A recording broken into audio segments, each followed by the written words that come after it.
வணக்கம். இயற்கணிதம் பயிற்சி 3.20ல இருக்க 13லிருந்து 17 சம் வரைக்கும் பார்ப்போம். 13வது சம் x² + 4x + 4 என்ற இருபடி பல்லுறுப்புக்கோவை x அச்சோடு வெட்டும் புள்ளிகளின் எண்ணிக்கை கேட்டிருக்காங்க.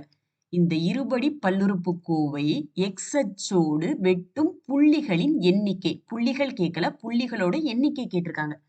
ஸோ இதை எப்படி கண்டுபிடிக்கிறது? முதல்ல இந்த இருபடி சான்பாடை காரணிப்படுத்தல் முறையில் காரணிப்படுத்தி இதோட மூலங்களை கண்டுபிடிப்போம். பெருக்குனா 4 கிடைக்கணும், கூட்டுனாலும் 4 கிடைக்கணும். 2 + 2 4, பெருக்குனா 4 கிடைக்கும். 2 × 2 4. ஸோ இந்த இருபடி சமன்பாட்டோட மூலங்கள் என்ன? இதோட எதிர்குறி -2, -2. அப்ப ஒரு வரைபடத்துல இந்த இருபடி சமன்பாடை பொருத்தும் போது இந்த இருபடி சமன்பாடானது -2, 0 இந்த புள்ளியில மட்டும்தான் x அச்சை தொடும். ஏன்னா இது ரெண்டுமே -2 தான். ஸோ -2, 0 மறுபடி குறிச்சாலும் இதே -2, 0 தான் கிடைக்கும். அப்ப இந்த இருபடி பல்லுறுப்புக்கோவை x அச்சோடு வெட்டும் புள்ளிகளின் எண்ணிக்கை. x அச்சோடு வெட்டும் புள்ளிகளின் எண்ணிக்கை 1 தான். ஸோ இதற்கான விடை ஆ. இங்க -2, -2 ரெண்டும் ஒரே எண் தான். ஸோ x அச்சோடு வெட்டும் புள்ளி 1 தான். ஸோ x அச்சை ஒரே ஒரு புள்ளியில மட்டும்தான் தொட்டு செல்லும். அடுத்தது 14வது சம். கொடுக்கப்பட்ட அணி A என்ற அணி கொடுத்திருக்காங்க. இந்த அணிக்கான நிறை நிரல் மாற்று அணியின் வரிசை. இந்த அணியோட வரிசை என்ன? இந்த அணியில நிறை 1, 2, 3 இருக்கு.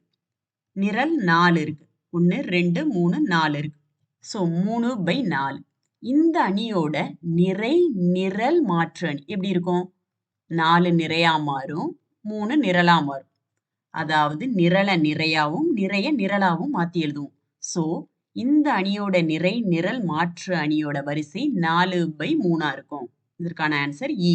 அடுத்தது 15வது சம். A என்ற அணியின் வரிசை 2/3, B என்ற அணியின் வரிசை 3/4 எனில் AB அணியின் நிரல்களின் எண்ணிக்கை என்ன? A என்ற அணியோட வரிசை 2/3, B என்ற அணியோட வரிசை 3/4. இப்ப ABயை பெருக்க முடியுமான்னு பார்ப்போம்.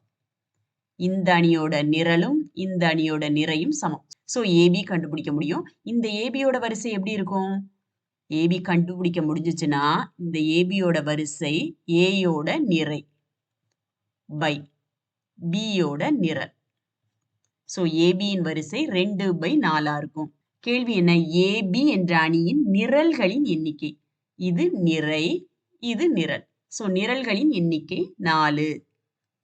அடுத்தது 16வது சம். நிரல்கள் மற்றும் நிறைகள் சம எண்ணிக்கையில் இல்லாத அணி. நிறை மற்றும் நிரல் சம எண்ணிக்கையில் இல்லாத அணி. மூலைவிட்ட அணியில நிறைகளின் எண்ணிக்கையும் நிரல்களின் எண்ணிக்கையும் சமமா இருக்கும். அதாவது மூலைவிட்ட அணியோட வரிசை m/n இருந்துச்சுன்னா m = n இருக்கும். அதே போலதான் சதுர அணியிலையும் m = n. அதாவது சதுர அணியோட வரிசை m/n இருந்துச்சுன்னா m அதாவது நிறை நிரலா இருக்கும். அதே போலதான் அலகு அணியிலையும் நிறைகளின் எண்ணிக்கையும் நிரல்களின் எண்ணிக்கையும் சமமா இருக்கும். செவ்வக அணியில தான் நிறைகளின் எண்ணிக்கையும் நிரல்களின் எண்ணிக்கையும் சம எண்ணிக்கையில் இல்லாமல் இருக்கும். ஸோ இதற்கான விடை செவ்வக அணி. அடுத்தது 17வது சம். ஓர் நிரல் அணியின் நிறை நிரல் மாற்று அணி. ஒரு நிரல் அணியை எப்படி எழுதுவோம்? ஓர் அணியில் ஒரே ஒரு நிரலும் பல நிறைகளும் இருந்துச்சுன்னா அந்த அணியை தான் நம்ம நிரல் அணின்னு சொல்லுவோம். இப்ப இந்த அணியில ஒரே ஒரு நிரலும் பல நிறைகளும் இருந்தா இந்த அணியை நிரல் அணின்னு சொல்லுவோம். உதாரணத்துக்கு இப்ப இந்த அணியில நிறைகளின் எண்ணிக்கை 3, நிரல்களின் எண்ணிக்கை 1. நிரல்களோட எண்ணிக்கை 1ஆவும் நிறைகள் பலவும் இருந்துச்சுன்னா இந்த அணியை நிரல் அணின்னு சொல்லுவோம். கேள்வி என்ன கேட்டிருக்காங்க? இந்த அணியோட நிறை நிரல் மாற்று அணி. இந்த அணியோட நிறை நிரல் மாற்று அணி எப்படி இருக்கும்? இப்ப இந்த அணியை நிரல நிறையாவும் நிறைய நிரலாவும் மாத்தி எழுதுனா நம்ம எப்படி எழுதுவோம்?